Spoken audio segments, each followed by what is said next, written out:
Welcome back to Bash Bros and episode 44 of Notorious Pro Wrestling, the TEW Let's Play series where we find out what exactly would happen if Conor McGregor started his own wrestling promotion. It is episode 44 and it is the year in review recap. Now, let's start with our competitors of the year. I suppose this is our own version of the Slammy, so we'll do our Superstar of the Year, Woman of the Year, not Superstar, we're not WWE.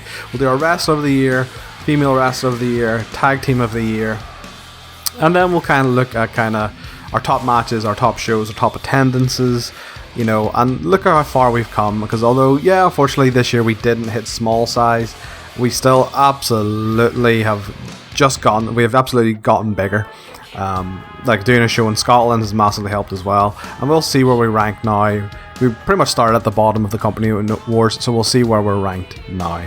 Oh, we'll maybe do Young Worker of the Year. How about that? Yeah. So anyone under 25, we'll say, be the cutoff for that. 25 and younger, be our Young Worker of the Year. Okay, so let's start then with. Should we work in reverse? Lead up the Superstar? Yeah, we'll work in reverse. So, Young Worker of the Year. Let's cut the age down to 25. And search. I mean, off the bat, we have to discuss Ace Austin. He is great. He has been great. So, he's currently working for us. He's working for Impact. He's working for AAW. So he is kind of all over the show. If we narrow it down to ourselves, here's what we're looking at. So, his average rating is 49, so on average he is just below a TV main event for us. His highest rated match is 62, which was partnering with Romo to face Lethal and Grisham at Unwanted. That was a banger of a match, and that was a banger of a Wanted, so that is awesome to see. I would say he's probably front runner for Young Worker of the Year. So Kid Lycos, it could be another one, which sounds weird to say, but every once in a while he pulls out a bit of a banger in terms of matches. So he looks like he's only working for us currently. So 45, so not as good as Ace on his highest, or on the average rating, and just not quite as good as Ace on his average rating. But that is also because he is in a lot of tag matches, and I do remember he has pulled out a couple of 61s. It is just usually Junior. Lycos Jr. that drags him down a bit, usually with a 40 odd. But yeah, I think Lycos Jr. is pretty good. I do not think this reflects kind of just how good he actually has been, to be fair. His best match that he said now was against Lethal and Grisham. So yeah, I do think he is definitely in contention for Young Worker of the Year. I think the last person to shortlist might be Riho. Japanese wrestlers in this game are usually OP, and Riho is no exception, other than her charisma is a bit lacking. Look at her basics are next level. Her skill set is, other than brawling and hardcore, is well above average. Go to her match history for us. She's still working for us. I'm working for AW2 and Power Hall? Oh, it was an independent Japanese show. Okay. So average 42, which is not bad. Highest rate is 46. In comparison to, so our women's division at the minute is not performing as well as our men's division. That is just facts. But 42 is not bad, and 46 is not bad at all. Only really one bad match was against Killer Kelly. He was a disappointment the entire year. And 46, her best match was actually on the pre-show with Maiko against Bobby Tyler and Debbie Keitel. Yeah, so I had to say our Young Worker of the Year is probably Ace Austin. He is destined for great things. I would say 2022 is going to be a very strong year for Ace Austin in our company.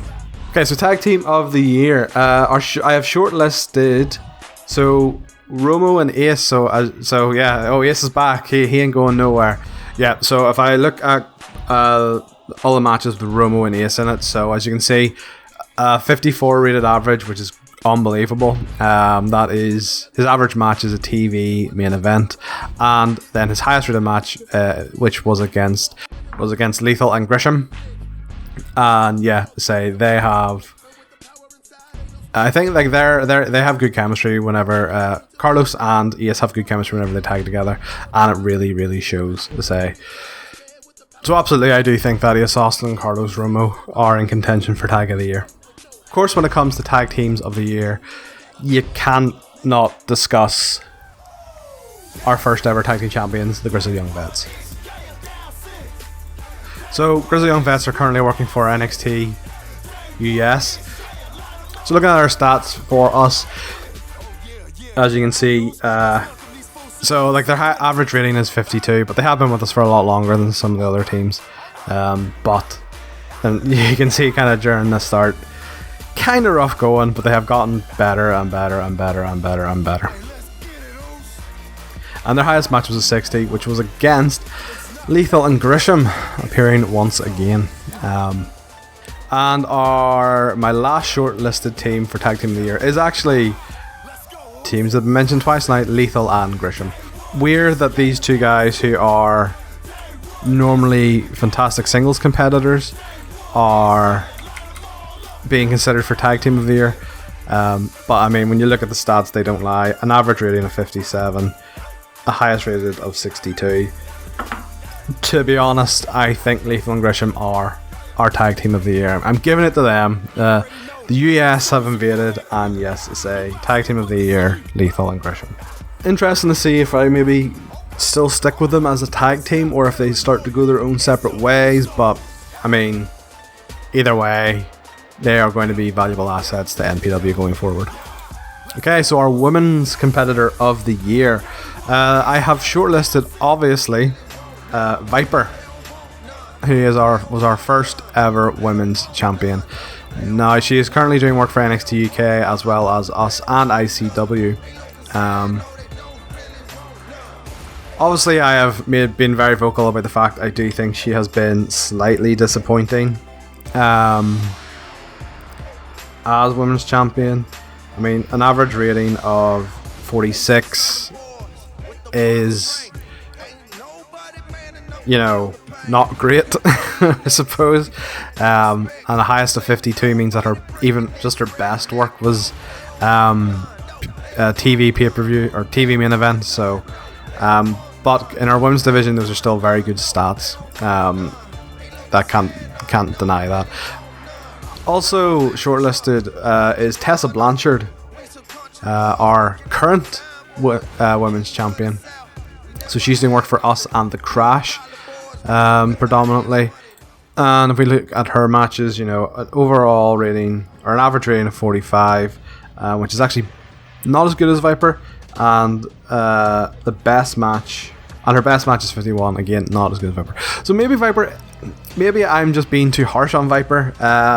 You know, looking at that, you know, Viper. If you look at just the stats, Viper has done better than Tessa. You know, so what more can I say? Maybe I have been too harsh on her, but we'll see going forward how Tessa handles herself as champion. And then next, I have shortlisted Maiko Satomura. She has not been featured regularly, but when she has been featured, she fucking goes. We take a look at her stats here. She's still doing work for Sendai Girls, as she is the owner of that, and then us. So looking at her stats then, so a 45, which is on par with Tessa, but then a 53, which is the best, highest rated women's performer yet, and that 53 was against Alpha Female. So Maiko has been pretty good whenever she has been used. She also had a great match against Tessa as well at the Fuck What They Think pay-per-view in October. So yeah, Maiko is fantastic. So I actually want to take another look at one last look at Kelly Ray. So I have shortlisted 4 here just because I'm not particularly sure who I want to go with. But Kelly Ray has been great. You can't deny that. Unfortunately, she's been rocking an injury, and she's doing work for us and ICW and NXT UK.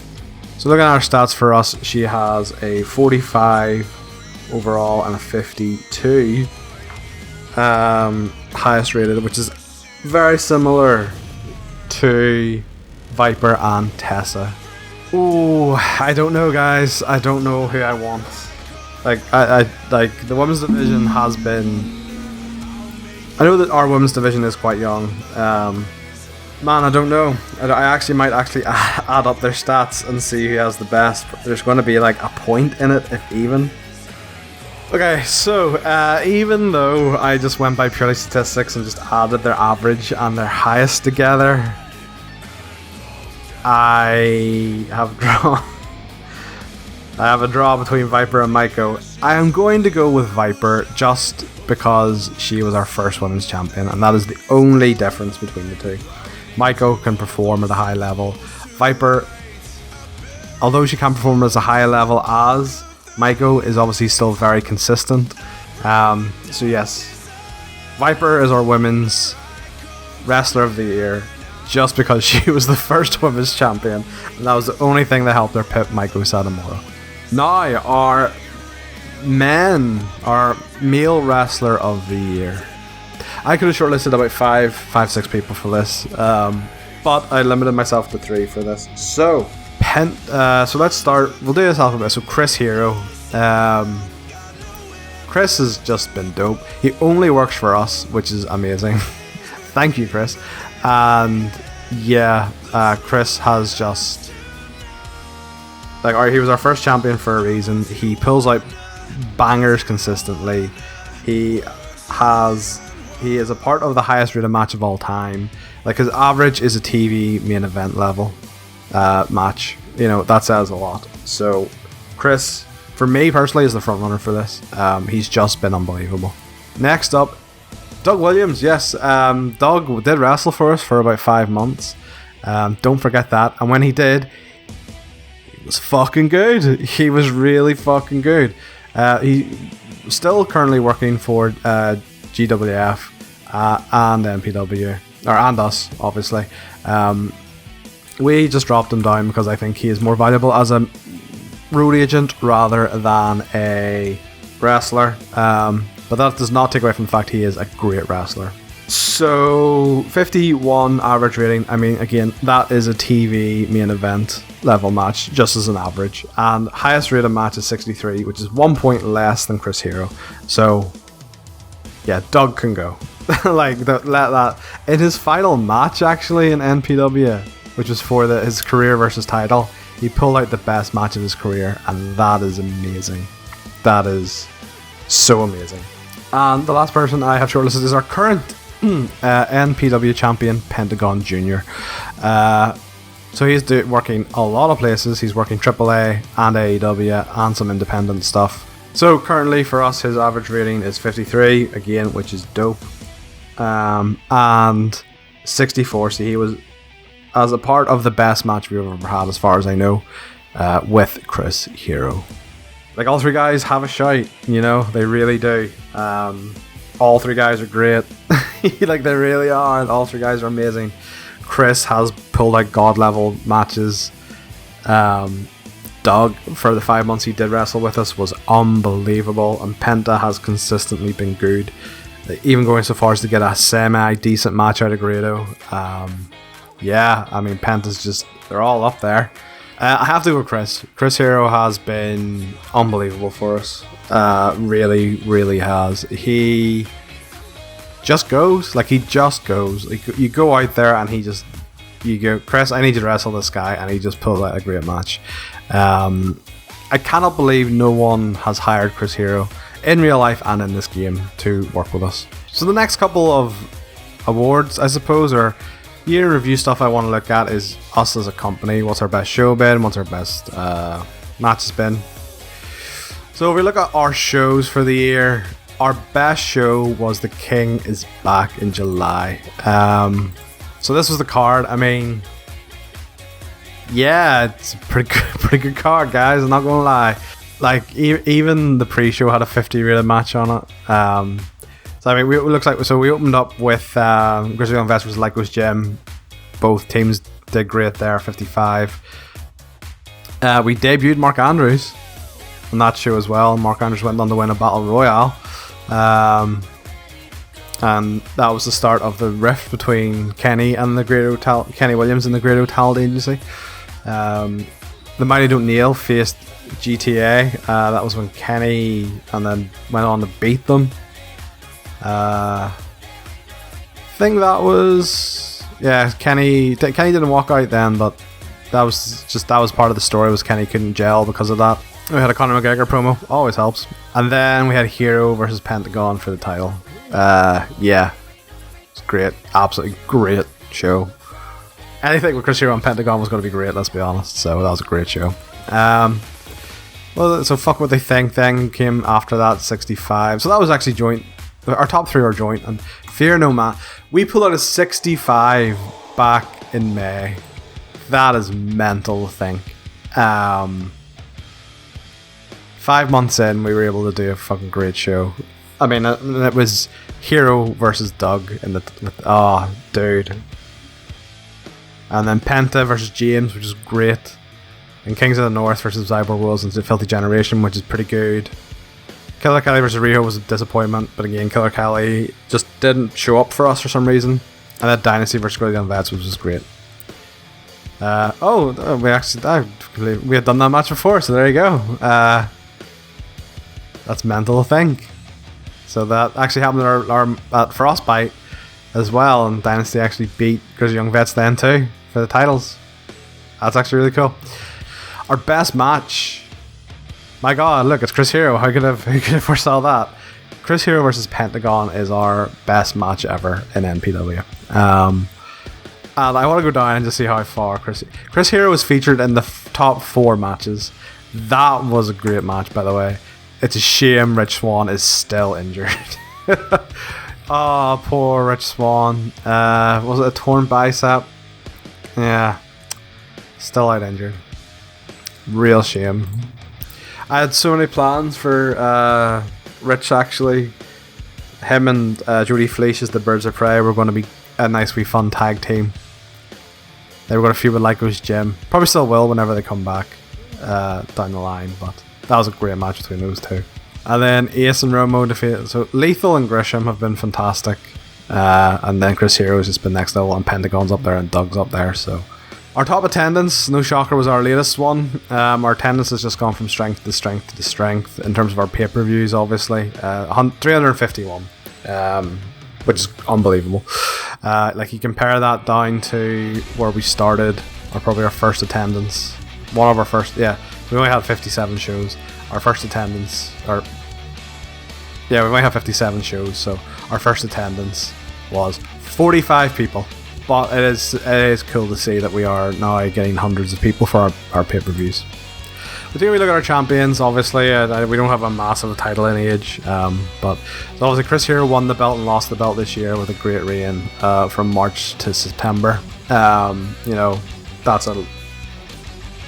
That's half a year with 8 defenses. He was great. And also, then we have Pentagon, who's our current champion. He's been champion for 88 days. He probably won't lose that for a while now. And has the lineage gone up? Or the prestige? Yeah, I mean, so the prestige is going up and up and up. I mean, the matches, any title match has usually been 50 or above, so yeah, that's pretty good to see. Tag titles then, obviously, so Grizzly Young Vets had it for about 4 months with 5 defenses, and then say Dynasty now are the new champions. It was almost kind of a gut decision. I was never, when I had decided I have many plans for Dynasty, I kind of just wanted to do the whole faction with all the gold stuff. So, and again, the prestige has been climbing for that one, so it's always good to see. And then our women's champion has obviously recently swapped hands, so Viper held it there for 6 months. Yeah, 6 months. And then with 6 defenses. And Tessa obviously won it from her recently at the last pay-per-view. And the prestige for that has also been going up, I believe. Yeah, so 3 points. So, and then our proper 12, which is returning. So obviously Chris Hero won it to be crowned the champion last time. And this time it's not for the belt, but it'll be for a shot at the belt, the winner of the P12. So it's starting. The brackets / groups for that will be announced next episode. So the last thing that I want to look at is just kind of the world, the global wars, the company wars, to see kind of how we have been going. So we obviously started at the very bottom, and to be fair, we have slowly climbed our way up. I mean, we are now rated 43 in the world. We kind of stalled out a little bit around the new company, HWC, Historic Wrestling Championships, who have been open since August. I think of them as like an NWA sort of company, to be honest. But so that's kind of where we are. Let's maybe take a look at kind of how some of the other guys have shifted. I mean, ICW have dropped drastically. OTT have also dropped drastically in terms of that. Like, if you look at their size, although they're considered a small because of their popularity in Ireland, they don't have a TV deal and they just keep running shows in Ireland. So if you look at their size, they've just dropped. They've just dropped everywhere else. They are very much an Irish company, whereas we are kind of expanding and now trying to broaden our horizons to a UK company. I would love to get OTT as our developmental, once we get bigger, obviously, much bigger. I would love to get OTT as our developmental territory. But to be fair, their finances seem to be stable. I don't think they're losing money. So say, continuing upwards then, say, all our UK, like looking at the rest of the UK and Ireland, I mean, we've passed Rev Pro in terms of size, or in terms of fan base, I suppose, then, is what this is rated by. Riptide have been getting better and better, to be fair. Like, they really are. I would say they're the best. They're the best company in the UK at the minute, bar NXT UK. So yeah, I would say Riptide in terms of independent are fantastic. They're really, really going for it. WXW in terms of Europe are up there too. But they just have amazing talent. There's no other way to describe it. And then, yeah, so up here we have NXT UK, who look like they've dropped off a wee bit. How's their size gone? Maybe it's gotten better. I mean, across the UK, they've definitely increased massively. US has gone up. Canada's gone up. Mexico's gone up. Maybe they actually have gotten better. Yeah, it's going up everywhere, so I would say that's due to their WWE Network deal. I mean, and when you look at the talent, like, you know, Piper, you've got Piper there, you've got Tyler Walter, for some reason he doesn't have a picture in this one, Devlin and Ilya. Their titles, so who's there? So A-Kid's the Heritage Cup champion, Ilya and Alexander Wilford tag champs, sure. Piper is their NXT UK Women's Champion, sure. And Devlin is their NXT UK champion. Any playthrough I've ever done, Jordan is always the guy that dethrones Walter every time, without fail. It's weird. And then I suppose, like, looking far off in the future, you know, looking at the big five, you have, you know, WWE still number one. New Japan has jumped up to number 2, dethroning AEW, which is interesting. How have their shows are pretty good. Their matches are fucking hell. Great. Moxley just decided to pull out, probably be wrestler of the year. I was surprised New Japan, but then New Japan are obviously, like, their shows are overall just rated better. Their matches are just, Jesus fucking Christ. Like 100 rated matches, 99 rated matches. What is the point? Why am I even here? Oh, holy shit. Yeah, they're good. They're really good. I would love to see New Japan beat WWE, I'll not lie. I really would love to see it. Then obviously Strong Style US was New Japan Strong, but for some reason they split away, so they've stayed the course. Like, they're still up at number 5. They're really good. But yeah, I don't really have much else to say. Like, that's been our year in review. I have really enjoyed our first year in this. That's fake. I really enjoyed our first year here in Notorious Pro Wrestling World, our universe. It's been fun.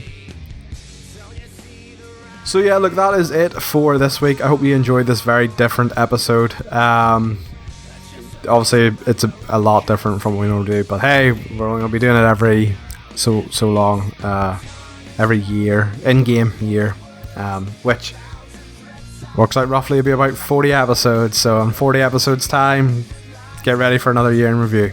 If you agreed or disagreed with my workers of the year, do leave a comment and let me know who you think should have won. I'll fight you on the Chris Hero one. I'll fight you to the... I'll die on this hill for the Chris Hero. I absolutely will. But who did you think would have been Wrestler of the Year, Woman Wrestler of the Year, Tag Team of the Year, and Young Worker of the Year? Let me know. If you have any ideas for storylines, feuds, whatever, put them in the comments below and I'll try to book them in the coming 2022 year in game. With all that being said, I will see you next time on Bash Bros.